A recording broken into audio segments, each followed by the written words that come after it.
So yun, no? Higa ng mainit. So road test tayo. Let's go! So yan, no? Habang pinapainit natin si Tudor, itatabi ko muna si Snow sandali dun sa may ano dun. Alright. So yan, no? Let's go! Okay, so what's up? Good afternoon sa inyong lahat mga brod. So kahit anong oras mo man yan mapanood, magandang araw sa inyo. So yan, no? Bali kita nyo naman sa title natin, i-road test natin si Tudor. So bago tayo mag-umpisa sa lahat, unang-unang gagawin natin is syempre magpapagasolina sapagkat wala nang gasolina as usual. So yun, no? Isa sa mga pangarap ko yung makapagkarga ng maraming gas. Alright, let's go!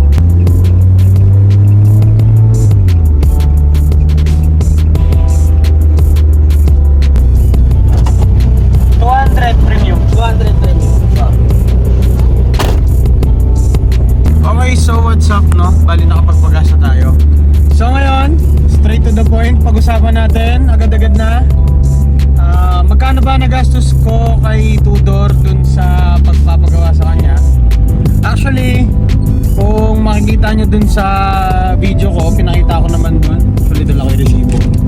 So yung ginastos natin doon is around 12,990 yung dun sa resibo. So bukod pa dun yung mga ibang ginastos kong pyesa. So ngayon, explain ko sa inyo kung bakit ba siya umabot ng ganong halaga. So wait lang, punta muna tayo doon para mapag-usapan natin yung dun sa lintik na resibong yun. Alright, let's go! Okay, bali syempre tatanong sa inyo ng lahat, ano ba yung feeling ni Tudor dati nung pagkakuha ko sa kanya, kung ano bang mali sa kanya. So ayan, no, bali basically si Tudor po, nung nakuha ko siya, walang matino sa kanya. So tatry kong maglagay ng picture dyan. So ayan si Tudor dati nung pagkakuha ko sa kanya. So yun, no, bali walang bumper yung likod, na may stripe na black sa likod, tapos may kung ano nung ilaw na hindi naman karapat dapat. Pero maandar naman siya nun. So ngayon, hindi talaga ako, since nung panahon na yun, nakakagamit tayo ng mga, syempre, mga unit natin nun. Medyo hindi na ako ganun kasaya dun sa mga, alam mo yun, no? Actually hanggang ngayon meron pa rin mga rattling noise, yung mga, especially yung ride ng sasakyan. Malaking bagay sa akin yung ride ng sasakyan kasi pag yung sasakyan mo pangit yung ride nya, hindi siya nakaka-enjoy gamitin. So parang ang pinagsasakloban ng ibabaw at itaas pag ganun. So yun yung mga bagay na hindi ko natitiis. So ayusin ko muna. So ngayon, ano na bang feeling ni Tudor compare naman dun sa dati niya? So compare natin dun sa dati niyang ride, malayong malayo na siya. Miski ako nagulat, ganun ka, hindi naman sa perfect. Actually hindi ko man alam kung maririnig sa camera, pero malayong malayo na siya sa dati, malambot, yung hindi siya yung parang matigas na, alam mo yun, yung basta nangangabay siya. Ngayon yung palang naging dahilan doon, mga suspension bushing niya sa suspension arm, as in totally parang naging plastic na, hindi ko alam kung bakit, basta tumigas sila. Tapos ayun na nga, so sinabay na natin din yung mga nagtatagas niya na rack and pinion, kasi ang hassle nun, ginagamitan ko na lang siya ng pinag-change oilan na langis para lang lumambot yung manibela niya. So syempre gusto natin mag-graduate na sa ganung bagay. So ngayon, pag-usapan natin kung ano na bang feeling niyan ngayon i-drive. So ngayon, yun na nga, drivable na siya. So hindi pa rin siya tapos, pero drivable na si Tudor ngayon. Wala naman siyang kumakalampag. Actually kung sa lumang kotse, yung mga nag-old school dyan, alam yung feeling ng may kalampag, tsaka yung pagkaluma na lang talaga ng sasakyan. So yun, no, bali andito na tayo sa ating pupuntahan na pag-uusapan natin ngayon yung kung magkano ba yung nagastos ko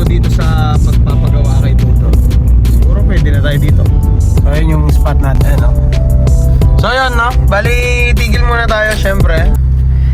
Aircon muna tayo. Ngayon, natin is how much ba ang nagastos ko kay Tudor nung ginawa ko siya.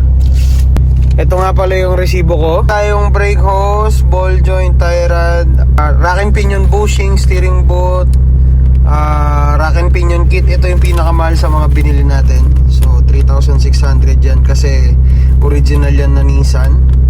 Tapos meron din tayong handbrake cable, yung dalawa. Tapos yung hose na return nung power steering natin.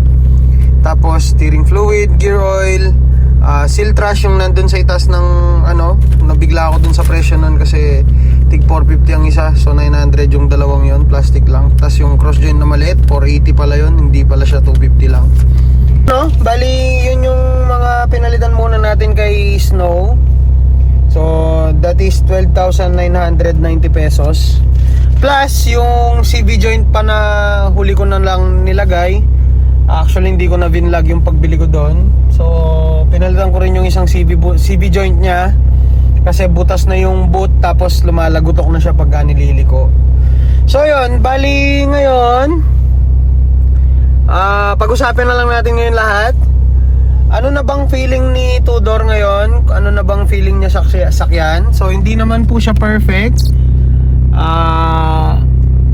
Tolerable na siya at misking ako, natuwa ako dun sa kinalabasan ng ginawa natin sa kanya. So meron na tayong nakamap na balak, so abangan nyo yan. Ngayon, drivable na siya, as in matigas na yung manibela niya, hindi siya yung ganun-ganun sa daan. As in malambot na, nabawas yung major na concern ko dito is yung vibration, which is nabawas talaga siya. So dati kapag naka-aircon ka tapos naka-idle, kumakalampag yung mga salamin na malalaking yan.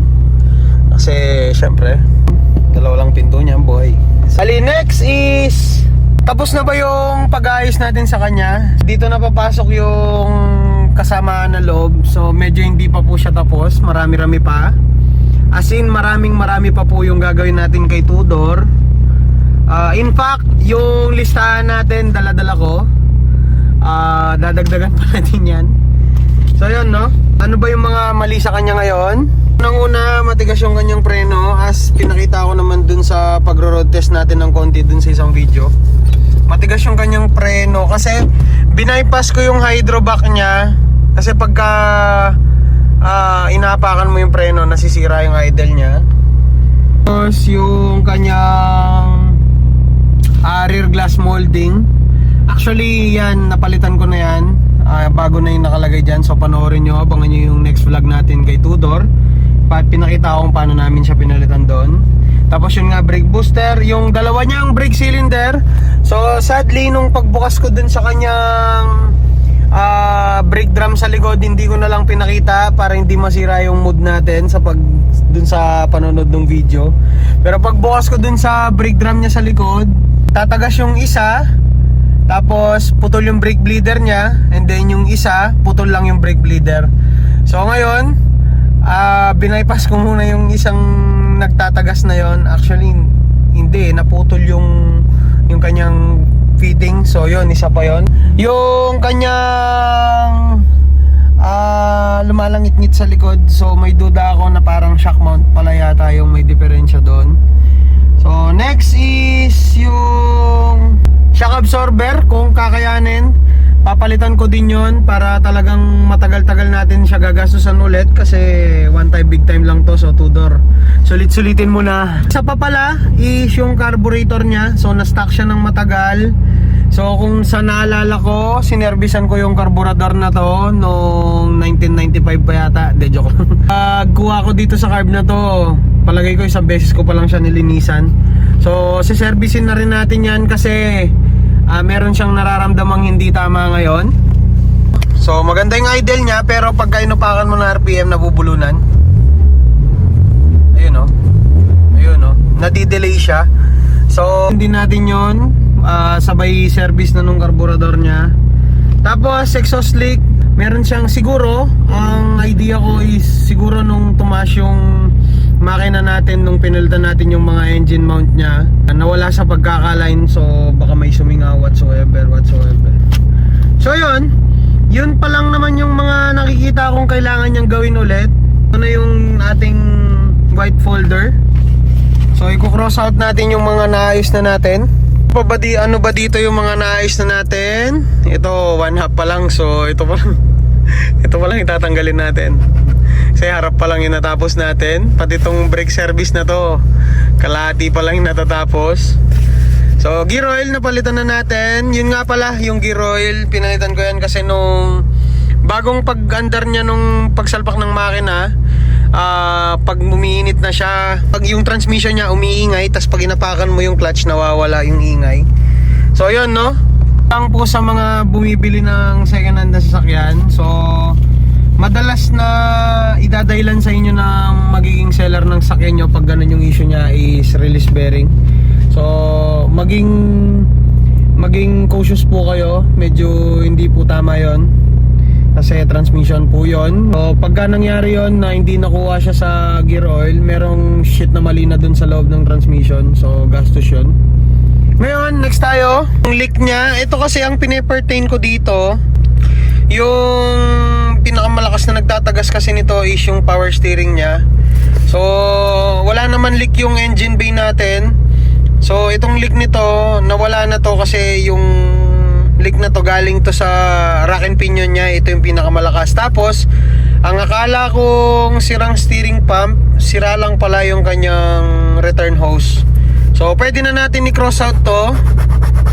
Idadagdag natin ngayon dito yung, actually may listahan ako, susulat natin yan. So yung handbrake, pwede na rin natin yan i-cross out kasi tapos na tayo dyan. Ngayon, window regulator, side mirror, pwede na rin. So meron na rin tayong side mirror. Ayan siya. So temporary lang yan kasi hindi yan kaparehas nito. So gagawin din natin yan na ganyan muna. Temporary lang muna yan. So pwede na natin yan i-cross out dito sa ating checklists. Yung speedometer, hindi pa rin siya tapos. Yung dashboard, napapalitan natin, hindi pa rin siya tapos. Isa pa, palang air conditioning natin. So binabalak ko rin siyang ayusin kasi kaya ngayon lang ako nag-shoot. Chinempo na hindi na mainit kasi hindi na ganun lumalamig yung aircon natin pag tanghali. Ngayon malamig siya.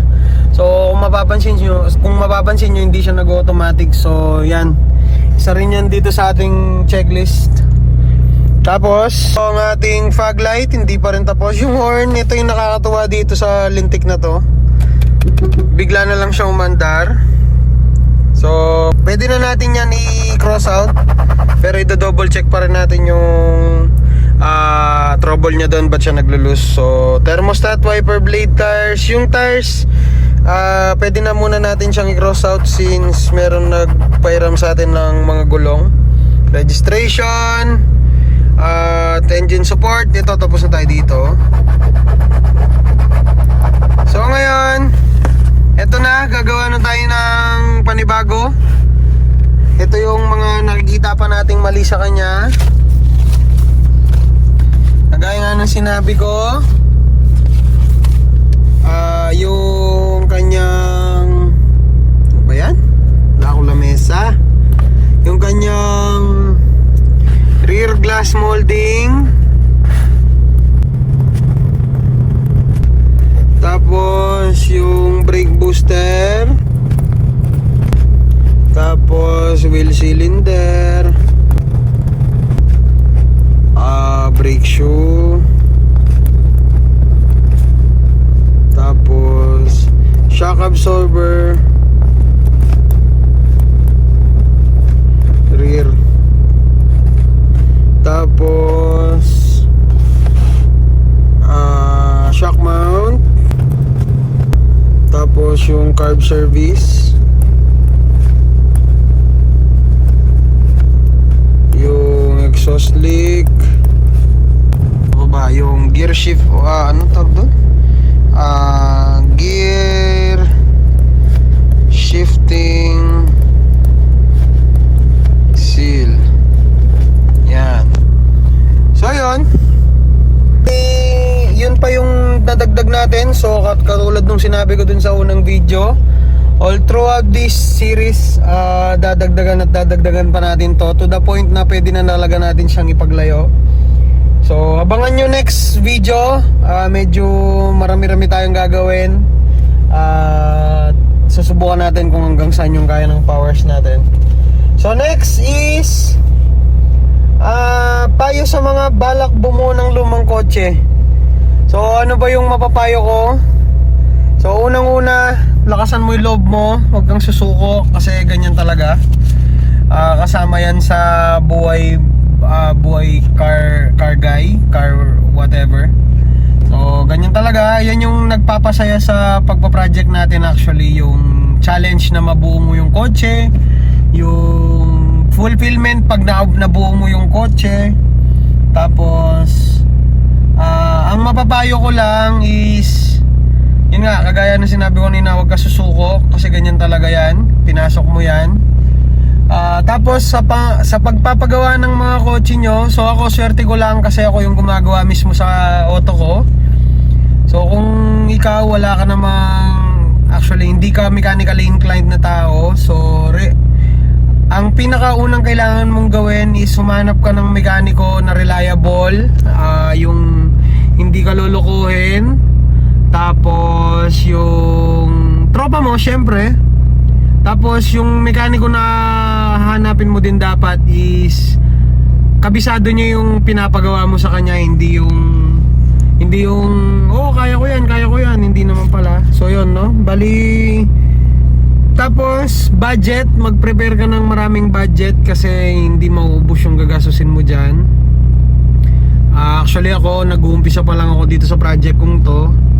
Pero kaya yan. Sana ang target ko mabago ako matapos ng college, tapos na siya. Tapos isa pang payo ko sa mga balak pa lang pumasok sa car scene. So mag-isip kayo ng maayos, magunos dili kayo.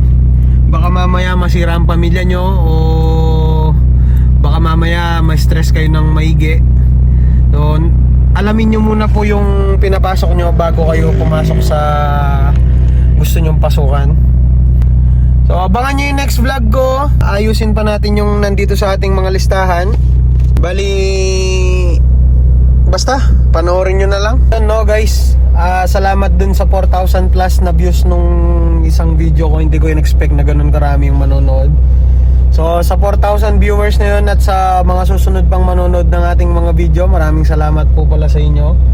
Ngayon, kung bago ka sa channel ko, kahit mukha lang tong kurikong, mag-subscribe ka na kasi wala kang matututunan dito. So yan no, bali yun lang. See you on the next video. Bye bye.